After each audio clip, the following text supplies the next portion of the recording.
どこだか分かってんの？あの明るい上だ。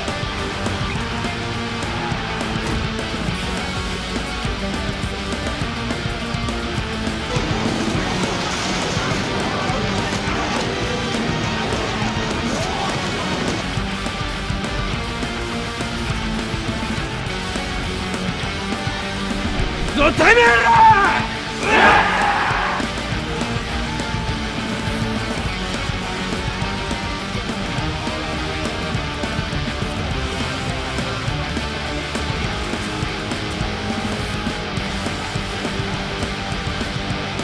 ！Hello Brovers, ini adalah teori terakhir untuk film High and Low The War Scrolls yang dimana gue akan merecap semua teori gue dari bulan-bulan lalu karena beberapa teorinya pun emang udah banyak yang terbukti ya.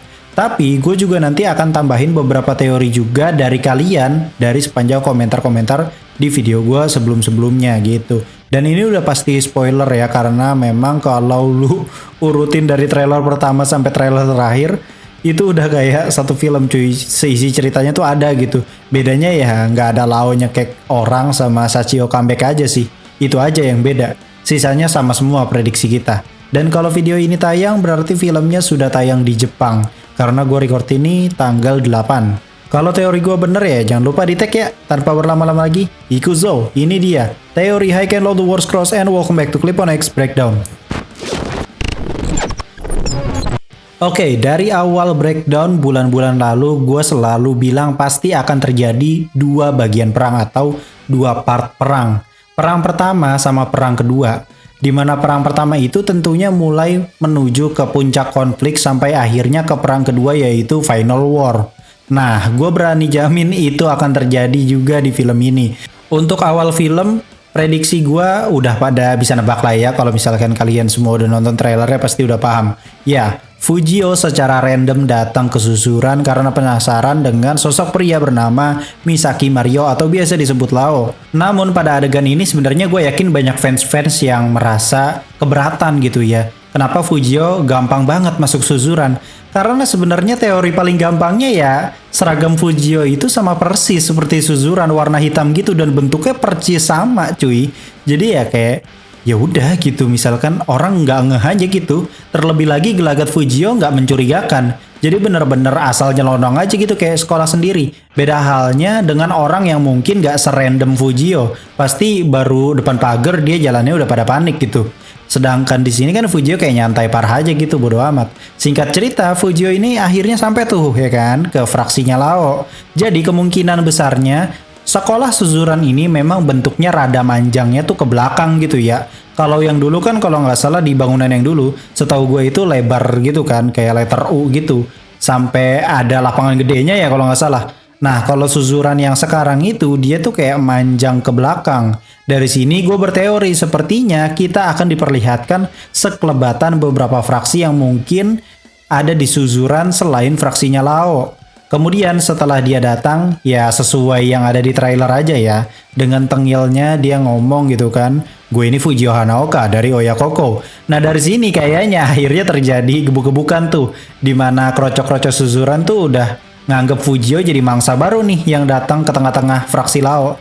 Apalagi rumor soal Oyakoko yang perang sama Housen dulu udah kesebar dong pastinya. Jadi kayaknya beberapa anggota dari fraksi Lao ini nggak akan terlalu bingung tentang siapa itu sekolah Oyakoko. Nah dari sini baru tuh si Binzo datang tuh kan yang loncat itu adegannya.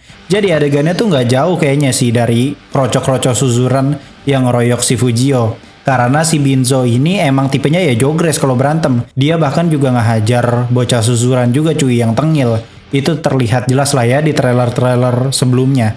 Dari sini lu akan sadar kalau Binzo itu emang udah fix jadi penerusnya Makise. Fujio akhirnya berantem tuh sama Binzo. Di sini Binzo sampai kayak dibikin mental gitu cuy sama Fujio. Tapi katanya emang doi bakal terus bangun karena emang julukannya itu zombie Suzuran. Mau dibagaimanain pun dia bakal bangkit terus. Cuman gue nggak tahu kenapa kayaknya di sini Binzo udah kewalahan banget ya lawan Fujio. Karena kan katanya sih sempat mental 2 kali tuh. Karena lagi-lagi Fujio itu main karakter di film ini.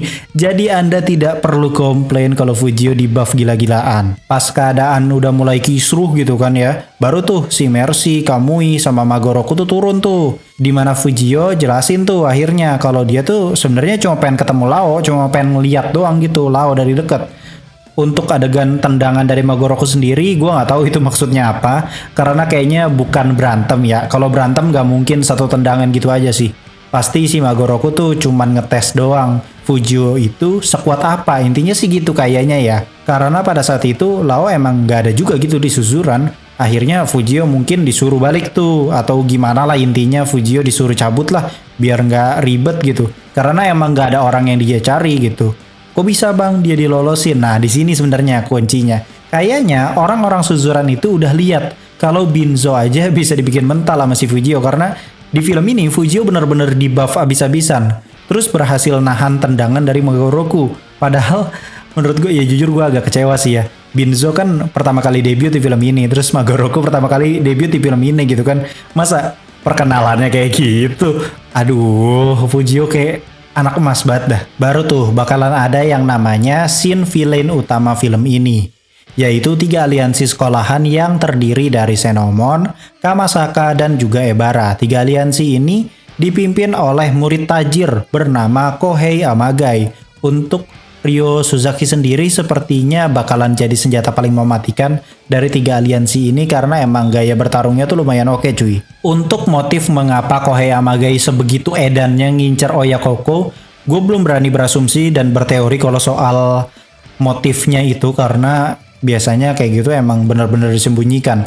Karena dari sepanjang trailer pertama aja sampai yang terakhir itu emang gak ada sama sekali petunjuk soal motif dari Kohei Amagai gitu, cuma diliatinnya ya Kohei Amagai tertarik sama Oyakoko dan pengen nguasain kekuasaan Oyakoko yang ada di Sword gitu. Kita anggap aja mungkin dia modelannya kayak Todoroki dulu ya, yang haus akan kekuasaan. Karena setahu gua, daerah kekuasaan Oyakoko itu emang paling luas di Sword.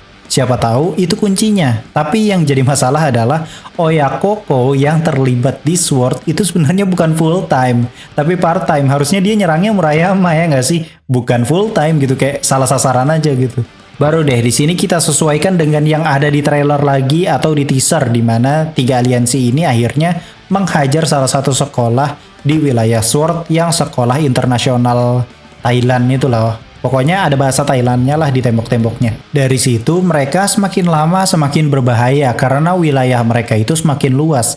Tapi di satu sisi, sekolah Ebara itu sebenarnya berbeda dengan Kamasaka dan juga Senomon. Itu ada kok kalau nggak salah di trailer di mana gitu ya, kalau nggak salah Sameoka Shoji itu kayak ragu gitu sama rencananya Kohei Amagai. Dan sebenarnya si Sameoka Shoji ini nggak terlalu berpihak ke Kohei juga gitu. Karena sebenarnya target Ebara itu adalah Oyakoko, si fraksinya Todoroki. Sedangkan Kamasaka itu kita nggak tahu lah ya motifnya apa karena emang nggak ada di sepanjang trailer. Untuk Ebara sendiri sepertinya memang ada masalah penting banget dengan Todoroki. Itu ditandai dengan sebegitu edannya mereka mengincar fraksi Todoroki. Makanya menurut gue di sini sebenarnya Ebara tuh nggak 100% jahat. Tapi mereka cuman ada urusan penting sama Oya gara-gara Todoroki. Masih belum jelas konflik apa yang terjadi antara Todoroki sama Ebara. Apa jangan-jangan Todoroki murid pindahan dari Ebara? Atau jangan-jangan ada masalah lainnya di mana nanti akan ada flashback latar belakang masalah ini. Seperti biasa sesuai dengan sinopsis yang beredar di website resminya tentunya. Orang yang mengetahui rencana 3 aliansi ini hanya si Todoroki dan Tsukasa, itu udah tertulis jelas.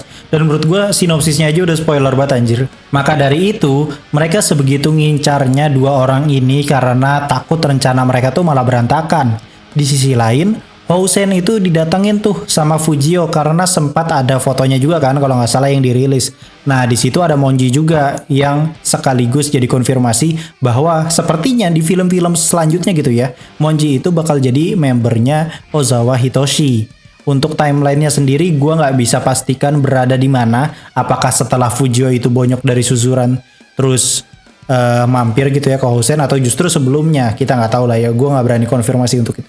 Pokoknya kayaknya berdekatan karena kan yang namanya suzuran itu di Towarushi, Housen di Towarushi, mungkin kayak Dia mikirnya ya sekalian aja lah mampir gitu. Di adegan ini Housen kayaknya bakal terjawab ya kemana Sachio gitu.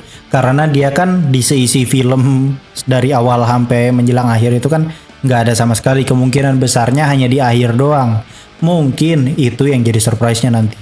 Dari sini akhirnya banyak tuh ya kan adegan diskusi antara si Fujio sama Tsukasa dan lain-lain. Ya seperti pada film umumnya aja lah ya. Kalau nggak salah ada tuh yang dialog dia malam hari, ya nggak sih? Kalau nggak salah ada tuh.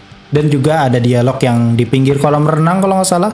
Yang mereka pada ngumpul tuh ya kan, fraksi-fraksinya Fujio. Untuk pertengahan film sih menurut gua kayaknya template-nya bakal kayak High and Low Wars yang sebelum-sebelumnya ya. Jadi tuh tengah-tengah film pasti bakal dikasih banyak-banyak flashback lah, pendalaman karakter. Biar nanti di puncak konfliknya ya jadi lebih dapat gitu. Ya kayak pada film umumnya aja lah ya. Di sini juga bakal ada kejelasan soal Kohei Amagai yang emang kita teorikan sebagai murid baru di Xenomon. Dia itu powernya ya cuman duit cuy. Nah sosok Ryo Suzaki ini adalah teman masa kecilnya si Kohei Amagai. Untuk flashbacknya salah satu anggotanya Ryo Suzaki yaitu Saboten, kemungkinan besarnya masih sesuai yang dirumorkan di mana dia bakalan diceritakan sebagai seorang teman masa kecilnya Odajima Yuken dan juga Kenzo. Untuk Mercy sendiri masih jadi tanda tanya apakah teman masa kecilnya Yuken juga atau enggak, karena kan ada dua teori tuh. Mercy dan Saboten katanya teman kecilnya si Yuken. Antara dua itu bisa aja ada yang bener kan teorinya, atau mungkin keduanya bener tuh teorinya. Namun di sini sepertinya akan ada perbedaan pola pikir antara si Kohei Amagai dengan Ryo Suzaki. Karena dari trailer sebelumnya juga mereka berdua sempat berdebat kan. Ryo berpikir bahwa semua temen ya temen gitu. Jangan dijadikan alat untuk mencapai tujuan. Sedangkan Kohei berpikirnya ya demikian. Makanya di sini bakalan ada perselisihan tuh di internalnya tiga aliansi. Terlebih lagi Ebara aja di Final War itu nggak hadir sama sekali cuy. Legit absen nggak ada. Jadi ketika Final War hanya ada Xenomon dan juga Kamasaka. Untuk Ebara sendiri ya udah jelas lah ya. Dia kan tujuannya hanya berurusan sama Todoroki dari Oya. Bukan berurusan dengan Housen, apalagi Suzuran. Jadi kayaknya emang mereka dari awal aji mumpung aja. Mereka punya tujuan yang sama gitu kan dengan Xenomon sama Kamasaka ya. Numpang aja gitu. Begitu konfliknya sudah berbeda ya disitulah perpisahan Ebara dengan Kamasaka dan Xenomon. Ada juga teori kalau Ebara sebelumnya udah disayurin. Tapi yang paling meyakinkan ya Ebara emang gak hadir karena konflik internal itu. Kita lanjut pada permasalahan utama di mana mereka ini akhirnya mengincar dua orang yang sudah mengetahui pergerakan mereka atau rencana mereka, yaitu Todoroki dan juga Tsukasa. Di sini baru tuh terjadi secara bersamaan tuh. Maksudnya gimana bang? Nah ini yang gua namakan perang pertama. Mereka itu diserangnya secara gerilya atau secara diam-diam. Jadi bukan secara lagi nyatu terus head to head, bukan. Target pertamanya yang kena incar itu adalah fraksinya Yasukiyo. Ini gua nggak ngurut ya, gua ngelihat sesuai dengan trailer aja. Dimana mereka ini akhirnya disayurin kan, hingga akhirnya Yasushi diperintahkan untuk kabur dari lokasi, meninggalkan Kiyoshi yang berusaha menghadang pasukan tiga aliansi. Di sisi lain, ada fraksi Todoroki yang ternyata dihadang oleh Ebara. Ada Samayoka Shoji, Raijin, dan Fujin. Namun saat mereka mengincar bus Oya itu, Todoroki sedang tidak bersama si Bangman dan Suji. Sampai akhirnya mereka berdua kalah karena dikeroyok oleh Kamasaka dan Ebara. Masuklah ke target yang menurut gue cukup fatal, yaitu fraksi Chunchun. Mereka diserang, kemudian dipancing hingga tertimpa berbagai macam barang-barang yang cukup berat gitu. Entah itu ketiban besi-besi gitulah. Di sini Nakagoshi terluka parah akibat tertimpa jebakan. Di sisi lain, karena target Ebara adalah Todoroki, mereka akhirnya mengincar Todoroki ini sendirian. Cuman bedanya, si Todoroki menang lawan segerombolan Ebara dan Kamasaka. Edan tenjir asli si abang yang satu ini. Tampilan boleh gitu kan, culun. Begitu udah masuk mode war, asli. Sampai akhirnya ke target terakhir mereka, yaitu si Fujio dan Tsukasa. Lord Jamuo nggak termasuk karena dia anak bawang, santai aja. Dari sini baru tuh terhubung dengan Shin Fujio dan Tsukasa dikepung dari dua arah kalau nggak salah ya, sama Himuro Reiji dan juga Ryo Suzaki Kohei Amagai. Disinilah kesalahan dari Fujio kayaknya ya. Dia terpisah dengan Tsukasa. Fujio berhadapannya dengan Himuro Reiji.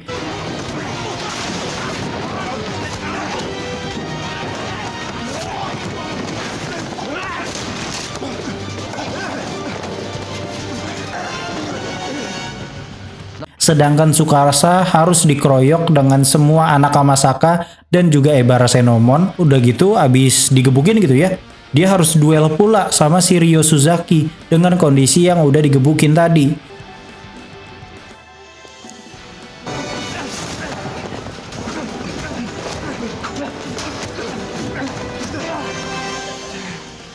Akhirnya setelah Tsukasa nggak berdaya, mereka pun menculik Tsukasa untuk dijadikan umpan. Bang, dari tadi lu nggak ngejelasin soal keterlibatan Housen dan juga Suzuran. Ini adalah titik surprise-nya yang nggak ditampilkan sedikit pun di trailer ataupun di teaser. Housen kita sudah tahu lah ya, dia itu ada konflik karena ya berhubungan dengan Shida Kenzo yang ngilang dari sepanjang film kan. Terakhir terlihat itu Shida Kenzo ada di markasnya Kohei Yamagai. Entah itu ditawarin kerjasama atau gimana, sampai akhirnya Kenzo disayurin gara-gara menolak. Sedangkan Suzuran sendiri, gue gak berani confirm apa-apa. Malas anjir kalau gue ngebahas teori-teori yang berkaitan dengan Suzuran. Fanboy-nya terlalu akut. Sampailah ke malam dimana semua anak Oyako itu pada babak belur karena diserang 3 aliansi. Todoroki pun ngeyakinin Fujio kan. Terus gak lama Fujio itu dapat telepon dari si Kohei. Janjian dah tuh perang bareng sama Housen ya kan. Tapi di sana nggak ada Sachio. Jadi untuk sementara Housen dipimpin sama Yuken Odajima. Perang tuh asli gede-gedean. Nah, gua ada teori kayaknya Shida Kenzo ada hubungannya sama Sachio yang nanti akan kembali. Dan akhirnya Sachio datang tapi telat sama kayak fraksinya Lao. Untuk adegan Sachio sendiri kayaknya nggak terlalu diperlihatkan karena emang pada saat itu aktornya kondisinya lagi sakit jantung ya. Jadi kemungkinan besarnya Doi nggak dapat porsi adegan pertarungan yang kayak maksimal banget kayak di film-film sebelumnya. Untuk Lao sendiri kita udah pada tahu lah ya kalau Doi udah kayak tanker digabung sama fighter gitu, dimana Doi buka jalur buat Yuken, Todo sama Fujio biar bisa masuk ke lapangan basket Senomon. Baru tuh di situ Ryo lawan Todoroki dan Yuken sampai 2 orang itu kelabakan dan ya babak belur lah ya. Di sini gue kayak bingung aja gitu anjir, udah berdua masih kalah anjir sama Ryo. Fujio akhirnya maju tuh duel sama Ryo, diliatin sama Lao dan juga fraksinya ditonton gitu. Pertarungan dimenangkan oleh Fujio karena dia sekali lagi main karakternya guys. Seingat gue kalau nggak salah ada deh video pas konsernya gitu nampilin ending film ini. Gue nggak ngerti konsepnya gimana, filmnya waktu itu belum rilis, tapi endingnya udah dikasih tahu anjir di lagunya. To the point aja ya, trailernya terlalu spoiler sih. Jadinya langsung banyak yang bisa ketebak gitu sama fansnya. Lama-lama kayak Marvel gitu cuy, semua industri film bakalan ngejual spoiler gitu. Anyway, itu tadi adalah seluruh prediksi cerita yang gue kumpulkan dari berbagai macam teori. Terus gue urutin dari awal sampai yang paling akhir. Dan itu kayaknya nggak terlalu ngurut banget ya. Cuman kemungkinan besarnya terjadinya ya nggak jauh dari itulah. Kalau teorinya bener jangan lupa di tag. Kalau teorinya salah ya mohon maaf. Gue bukan peramal. Tapi kalau bener tolong di tag ya di IG biar gue dapet engagement. Thank you yang udah subscribe dan juga nggak nge-skip iklan. Gue Clipon X pamit undur diri and I'll come see you next time.